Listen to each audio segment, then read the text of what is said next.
The most powerful woman in any boardroom in Toronto had spent 17 years learning exactly one thing: how to never let anyone see her break. She had not cried at her mother's funeral. She had not cried when the board of directors told her, 3 days after her 38th birthday, that she was the youngest chief executive officer in the history of Meridian Capital Group. She had not cried when her marriage ended, not loudly, not dramatically, just quietly, the way expensive things sometimes simply stop working. She had signed the papers on a Tuesday morning between two conference calls and returned to her desk before her assistant had finished brewing the second pot of coffee. Vivienne Aldridge did not cry. And yet here she was, standing in the marble lobby of the Shangri-La Hotel on University Avenue, in a gown that had cost more than her first car, watching her 6-year-old son curl himself into a ball behind the leg of a complete stranger, and feeling, for the first time in a very long time, completely and utterly helpless. The gala had been her idea. That was the part she could not escape. Meridian Capital's annual fundraiser for the Children's Literacy Foundation was the largest private charity event in the city, and Vivienne had chaired it for 4 consecutive years. 200 guests, a string quartet, a silent auction featuring items that would make most people's annual salaries look modest. Everything coordinated, everything confirmed, everything under control, except for the small matter of childcare. Her regular nanny, a calm Scottish woman named Mrs. Dunbar, who had managed Oscar for 3 years with the quiet authority of someone who had clearly raised half of Edinburgh, had called that afternoon with a fever of 103. The backup, a college student Vivienne had used twice before, was already on a flight to Vancouver for a family emergency. The agency had sent 2 names. Both were unavailable. Vivienne had stood in her bathroom, one earring in, the other in her palm, staring at her reflection with the particular expression she reserved for quarterly reports that didn't add up. Then she had looked down at Oscar. He was sitting on the bath mat in his small gray suit, reading a picture book about beetles, completely unbothered by the crisis unfolding above him. "You're coming with me," she said. He looked up. "To the fancy hotel? To the fancy hotel." He thought about this for a moment. "Will there be food?" "A great deal of food." "Okay," he said, and went back to his beetles.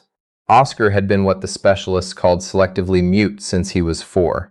Not deaf, not without understanding. In fact, the assessments had been clear and consistent on this point, that he understood everything, possibly more than most adults gave him credit for. He simply did not speak. Not at school, not at birthday parties or hockey arenas or the grocery store. Not, for the most part, with people he didn't trust completely. At home, with Vivienne, he spoke in careful, precise sentences about the things that interested him: insects, cloud formations, the structural integrity of bridges, why certain dogs seemed sad. His voice was quiet and very serious, the voice of a small person who had decided that words were too important to spend carelessly. In public, he went silent the way a candle goes out in wind, not dramatically, just suddenly, and all at once. Vivienne had read everything she could find. She had sat through 14 months of appointments with 3 different child psychologists, a speech-language pathologist, and 1 specialist who had flown in from Montreal at considerable expense to spend 45 minutes watching Oscar build a tower of plastic cups without saying a single word. She had rearranged her schedule, renegotiated meetings, declined 3 speaking engagements. She had done every single thing the literature suggested. She had not, in 4 years, been able to make him feel safe enough to speak in front of another person. This was the thing she could not put in a report. The thing she could not optimize or restructure or take to the board. The thing that sat at the bottom of her chest some evenings like a stone, she'd agreed to carry without knowing the weight of it. She kissed the top of his head in the car on the way to the hotel. He was still reading about beetles. "You don't have to talk to anyone," she told him. He turned a page. "I know." The lobby of the Shangri-La was already busy when they arrived. Guests filtering through, event staff in matching black moving quickly with clipboards and earpieces, the low roar of a room preparing to perform. Vivienne moved through it the way she moved through everything, with the specific forward momentum of a woman who knew exactly where she was going and had already decided how the evening would end. She left Oscar with a junior associate from the office, a kind young woman named Preethi, who had offered somewhat desperately to keep him company near the fountain in the lobby while Vivienne did the 45-minute intake circuit required of the chair. She handed him her phone with the Beatle documentary already queued. He sat down on the edge of the fountain without complaint. 45 minutes became 60. The lieutenant governor arrived late. The auction required a last-minute restructuring. The string quartet's second violinist was experiencing what the event coordinator described as a significant personal crisis in the service corridor. When Vivienne finally extracted herself and returned to the fountain, Preethi was there, Oscar was not. The next 4 minutes were the longest of Vivienne's life. She moved through the lobby quickly, then faster, the gown's hem catching on her heels, the noise of the event suddenly enormous and wrong. She checked the corridor off the east side, the alcove near the elevators. The small sitting area tucked behind the pillar where she'd noticed, months ago at a different event, that it was quiet enough to hear yourself think. She was already reaching for her phone to call security when she stopped. In the corner near the service entrance, past the coat check, past the corridor that led to the kitchens, there was a man sitting on the floor, not in a chair, on the actual floor. Cross-legged, back against the wall, in work clothes that were clearly not gala attire, dark canvas trousers, a heavy flannel shirt rolled to the elbows, boots that had seen several Canadian winters. He was big, broad through the shoulders, with the hands of someone who worked with them, and he was holding something small and flat, and he was talking, quietly, to Oscar. Oscar was sitting approximately 8 inches away from him, which was closer than Vivienne had seen him sit voluntarily next to any adult who was not her, not in 4 years. She stopped walking. She did not call security. She stood at the edge of the corridor and watched. The man's name, she would learn later, was Kit Brennan. He was 37 years old.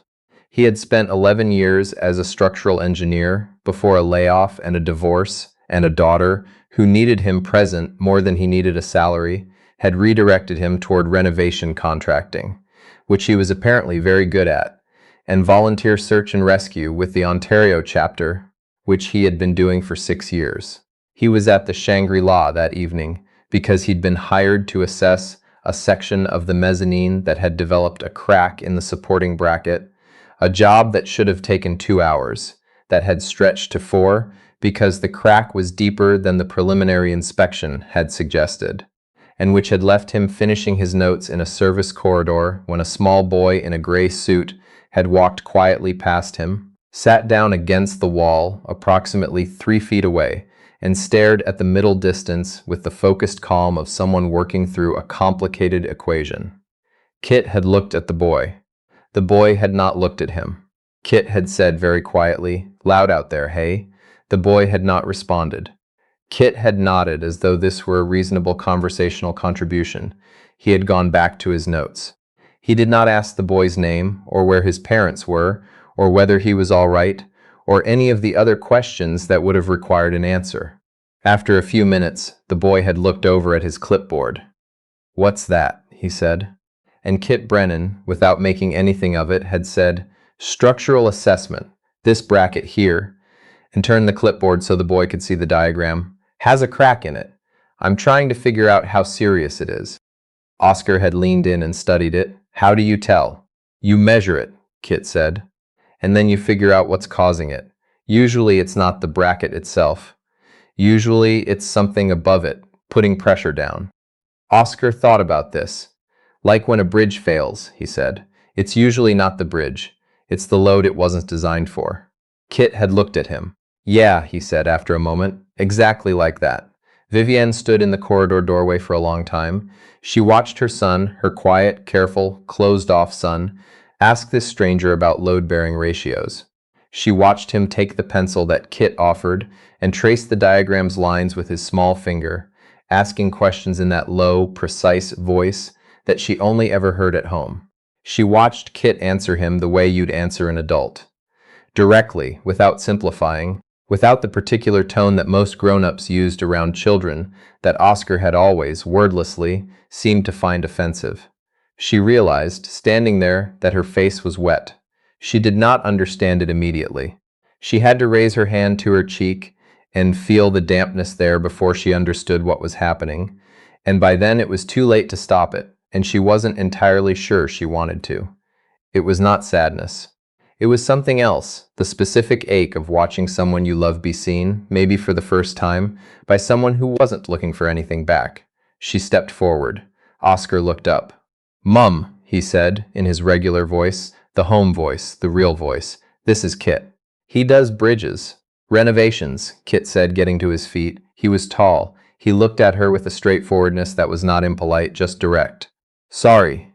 I found him in the corridor. He seemed fine, just wanted a quieter spot." "He did," Vivienne said. Her voice was controlled, years of practice. "Thank you, no trouble." He picked up his clipboard. "He's very smart."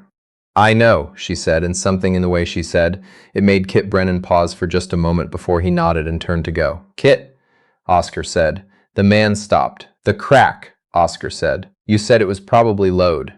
But if it's been there since the last inspection," he looked at the clipboard, 14 months, and it's only now deep enough to flag. Maybe it's not load.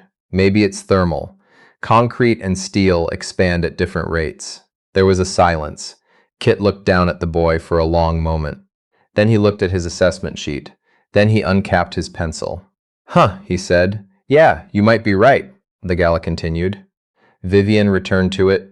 Oscar settled into a quiet chair near the event coordinator's desk with her tablet and a plate of food that the kitchen had produced without being asked.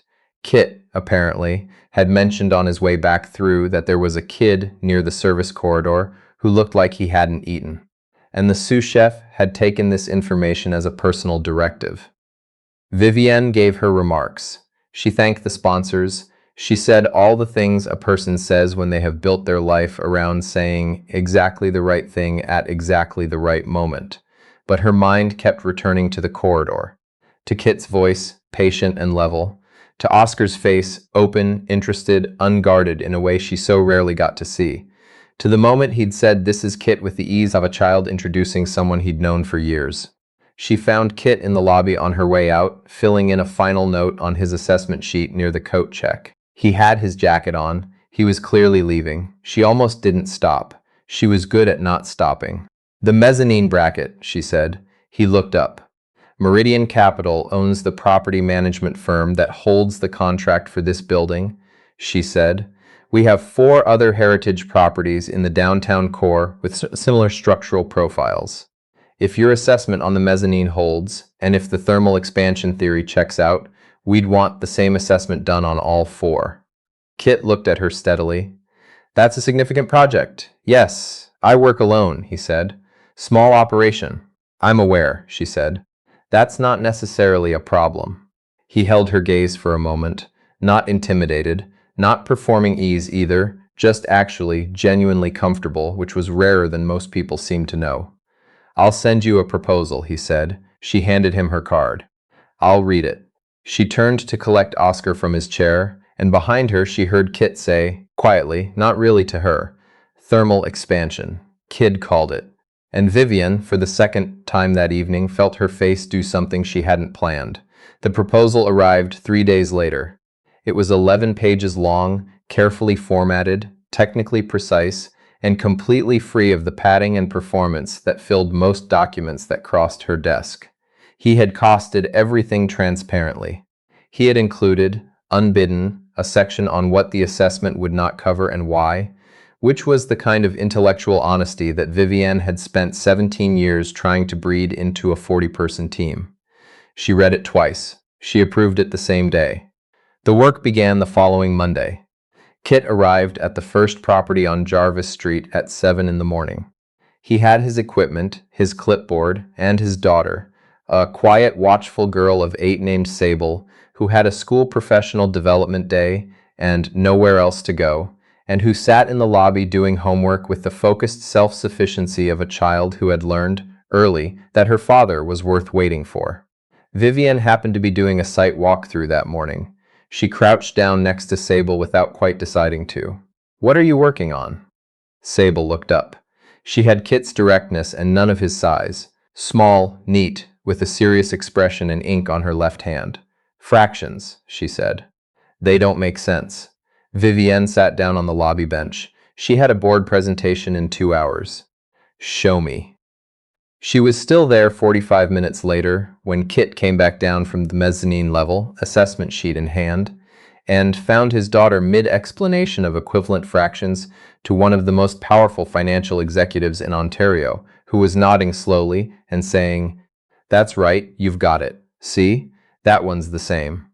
Sable had the specific expression of a child who has just experienced something clicking into place.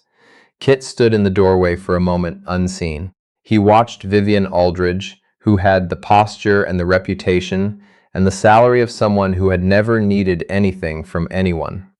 Watch her lean forward over a worksheet about fractions with the concentrated attention of someone who had decided this was the only thing that mattered right now. He thought about what Oscar had said in the corridor. It's usually not the bridge. It's the load it wasn't designed for. He thought about that for a while. In February, Oscar turned 7. Vivienne asked him what he wanted, and he thought about it for longer than most people think about most things, and said, "I want to see a real bridge assessment, like with the tools." She texted Kit. He responded in 4 minutes. "Saturday work? Sable wants to come too. She has follow-up fraction questions." Vivienne looked at the text for longer than it warranted. Then she typed back, "Saturday works." They spent 4 hours under the Bloor Viaduct on a gray February morning that couldn't decide if it wanted to snow. Kit had brought the equipment and a thermos of very good coffee and the patience of someone who had spent years explaining complicated things to small people and discovered, somewhere along the way, that he liked it. Oscar asked 37 questions. Kit answered all 37. Sable had, at some point, migrated from her father's side to Oscar's, and the two of them were now comparing notes in the quiet, absorptive way of children who have recognized something in each other. Vivienne stood a few feet away with her hands in her coat pockets, watching the four of them, 2 adults, 2 children, the great gray underbelly of the bridge above, and felt something she didn't immediately have a name for. It was not complicated, once she sat with it. It was simple in the way that the most important things tend to be, once you stop performing around them. It felt like enough. It felt, in fact, like more than enough. It felt like a Saturday morning in February in a city. She had spent 17 years moving through at speed, and it felt like she had, without entirely meaning to, finally stopped. Kit handed her the thermos without looking at her, the way you hand something to a person you've decided you don't need to make a production of. She took it the same way. "He called it, you know," Kit said. "The thermal assessment." He was right. Saved us 3 weeks of unnecessary load testing. "He'll be insufferable when I tell him," Vivienne said. "Probably," Kit said. "Tell him anyway." She looked at him. He was watching Oscar and Sable pick their way carefully along the base of a support column, Oscar narrating something about steel alloys, Sable listening with the expression of someone keeping score. "You're good with them," she said. "It's easier than people think," he said. "You just have to actually listen." She didn't say anything to that. She didn't need to. She looked back at Oscar, at her son, her serious, brilliant, carefully quiet son, pointing at a rivet with the focused urgency of someone who has found the exact right thing to care about. And she thought about all the appointments, all the specialists, all the things she'd done right, and the things she'd done at the wrong speed, in the wrong direction, for the right reasons. And she thought about a man sitting on a hotel floor, because the floor was where a small boy had chosen to be, asking no questions, making no demands, just there, just present, in the plain and sufficient way of someone who had never confused being useful with being important. "Kit," she said. He looked at her. She didn't finish the sentence because it turned out there wasn't one, just the name. Just the fact of him standing there in the February cold with coffee and rivet data and 2 kids who had started out as each other's strangers, and the particular quality of his attention, which was the same whether he was looking at a load-bearing bracket or a fraction worksheet or her.